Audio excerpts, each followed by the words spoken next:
நம்ம சாயும் அஞ்சலியும் போலீஸ் ஸ்டேஷனை விட்டு வெளியில வந்ததுக்கு அப்புறம் அஞ்சலி கேக்குறா, எந்த தப்புமே செய்யாம நீ ஏன் எனக்காக தப்பா நான் ஒத்துக்கிறேன்னு இவளும் கேக்குறா.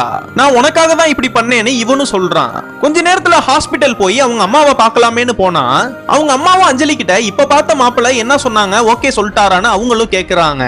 அப்ப நம்ம சாயும் உள்ள வந்து உங்க உடம்பு எப்படி இருக்கு, நீங்க நல்லா இருக்கீங்களான்னு கேக்குறான். எனக்கு இப்படி ஒரு ப்ராப்ளம் இருக்குன்னு என் பொண்ணை வேணான்னு சொல்லிடாதீங்க, நீங்க தான் என் பொண்ணை கட்டிக்கணும்னு அவங்களும் சொல்றாங்க.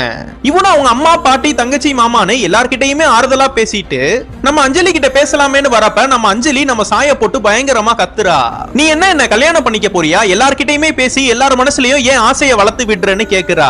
அதுக்கு நம்ம சாயு, நீ அப்படின்னா பேசாத, நான் உன்னதான் கல்யாணம் பண்ணிப்பேன்னு அந்த இடத்துலயே ப்ரப்போஸ் பண்ணிடுறான். நீ இப்ப இப்படி சொல்லுவ, அப்புறம் கொஞ்ச நாள் கழிச்சு என்ன வேணான்னு சொல்லிட்டா நான் என்ன பண்றதுன்னு அஞ்சலியும் கேக்குறா.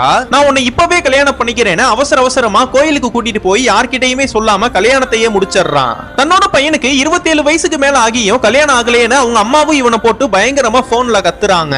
அவங்க அம்மாவை சர்ப்ரைஸ் பண்றதுக்காக இந்த பொண்ணை கல்யாணம் பண்ணி அவங்க வீட்டு வாசல்ல போய் நின்னா அவங்க அம்மாவாலே நம்ப முடியாம மயக்கம் போட்டே கீழே விழுந்துடுறாங்க.